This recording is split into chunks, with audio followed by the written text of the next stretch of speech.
মাগুরায় শিশু আছিয়া ধর্ষণ ও হত্যা মামলার রায়ের তারিখ ১৭ মে নির্ধারণ করেছেন আদালত। যুক্তিতর্ক উপস্থাপন শেষে আদালতে এ রায় ঘোষণার দিন ধার্য করা হয়। সোমবার সকাল ১০টায় মাগুরার নারী ও শিশু নির্যাতন দমন ট্রাইব্যুনালে যুক্তিতর্ক উপস্থাপন শুরু হয়ে দুপুর ১২টায় শেষ হয়। মাঠের অলরাউন্ডার আমি আর ঘরের অলরাউন্ডার টাইলক্স।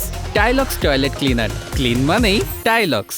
মামলার মূল আসামি শিশুর বোনের শ্বশুর হিটু শেখ গত ১৫ মার্চ আদালতে স্বীকারোক্তিমূলক জবানবন্দি দেন, যেখানে ধর্ষণ ও হত্যাচেষ্টার ঘটনায় তিনি একাই জড়িত বলে স্বীকারোক্তি দিলেও গত ১৩ এপ্রিল মামলার তদন্তকারী কর্মকর্তা মাগুরা সদর থানার ইন্সপেক্টর মামলার ৪ আসামির বিরুদ্ধে অভিযোগ এনে তদন্ত প্রতিবেদন জমা দেন। মাগুরা শহরের নিজ নান্দুয়ালি গ্রামে বোনের শ্বশুর বাড়ি বেড়াতে গিয়ে ৬ মার্চ ধর্ষণের শিকার হয় শিশু আছিয়া। ১৩ মার্চ ঢাকায় সম্মিলিত সামরিক হাসপাতালে চিকিৎসাধীন অবস্থায় মারা যায় ধর্ষণের শিকার ৮ বছরের শিশুটি।